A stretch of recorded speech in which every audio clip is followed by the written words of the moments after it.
So the Ministry of Culture is proud to present a virtual walkthrough of the upcoming museum at North and South Blocks that showcases the various sections or khands tracing the continuous history of our civilization. May I request the Honorable Prime Minister to please press on the remote, sir, and we will play out the film.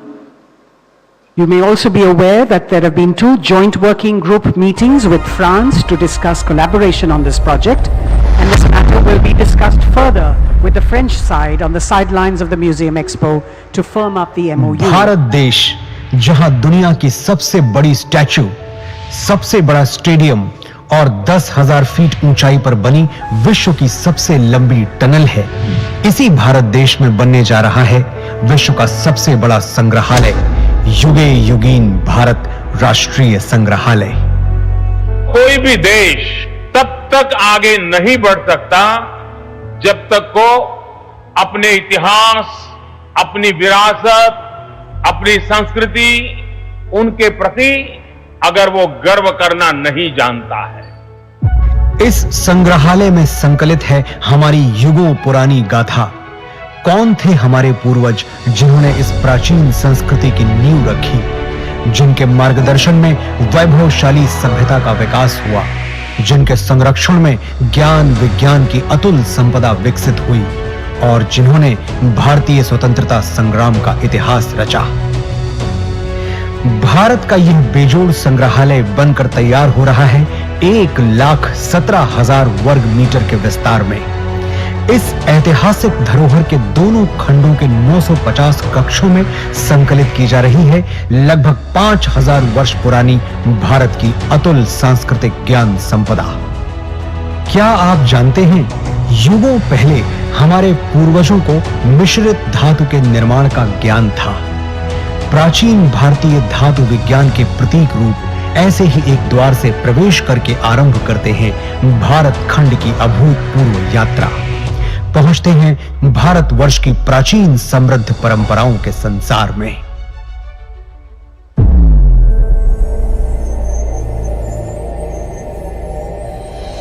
आश्चर्य होता है कि युगों पहले भारत में सुनियोजित नगर व्यवस्था विकसित हो चुकी थी। हम बात कर रहे हैं सिंधु सरस्वती सभ्यता की। क्या कभी सोचा है कि क्यों भारत में पर्वतों, समुद्रों, नदियों और पेड़ों की पूजा होती रही है?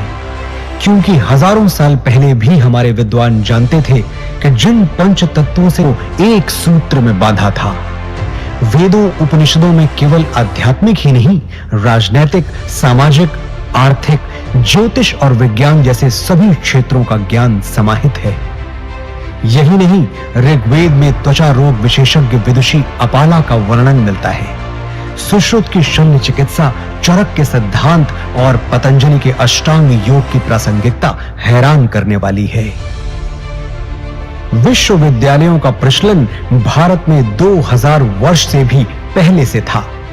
तक्षशिला, नालंदा और विक्रमशिला जैसे अनेक विश्वविद्यालयों को पूरे विश्व में ख्याति प्राप्त थी।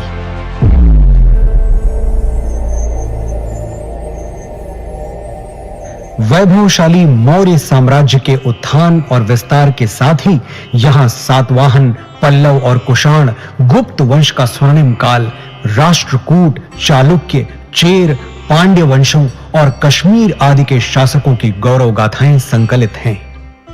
सोने की चिड़िया भारत का वैभवशाली गुप्त वंश हो या दक्षिण भारत के चोल, चेर, पांड्य वंश, सभी के व्यापारिक संबंध पश्चिम में मिस्र, ग्रीस और रोम तक फैले थे।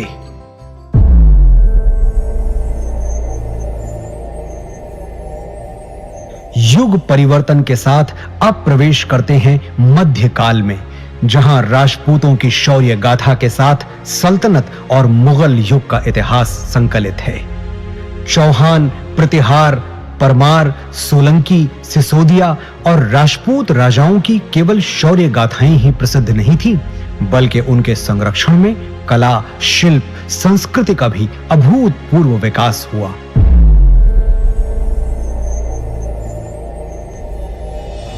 राजपूतों, मराठों और मुगल शासकों के ही युग में उत्तर पूर्वी भारत में अहोम शासन और दक्षिण में विजयनगर साम्राज्य का समृद्ध वास्तुशिल्प देखते हुए होयसल, यादव, मराठा शासकों का इतिहास देखते हुए अगले पड़ाव की ओर बढ़ते हैं।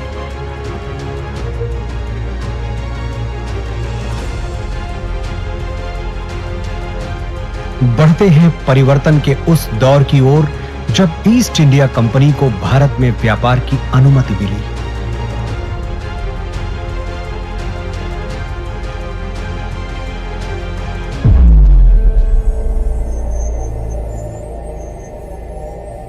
पांचवें जोन में देखिए कैसे प्लासी और बक्सर की लड़ाइयों के साथ शुरू हुआ औपनिवेशिक शासन का विस्तार। 1760 से ही देश के सन्यासियों और फकीरों ने ब्रिटिश ईस्ट इंडिया कंपनी से आजादी पाने के लिए ऐसा मोर्चा संभाला जिसे कंपनी 40 साल तक दबा नहीं सकी।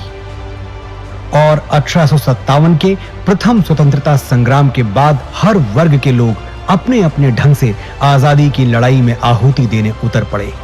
लगभग 2 शताब्दी लंबे भारत के स्वाधीनता संग्राम की गाथाएं यहां संकलित हैं।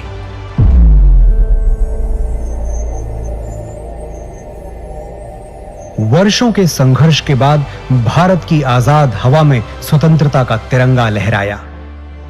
सच है कि स्वतंत्र भारत के आगे अनेक आर्थिक, सामाजिक चुनौतियां थीं। हर चुनौती को पार करने के लिए, सशक्त राष्ट्र का निर्माण करने के लिए स्वतंत्र भारत ने फिर से राष्ट्र को संप्रभु लोकतांत्रिक गणराज्य बनाया।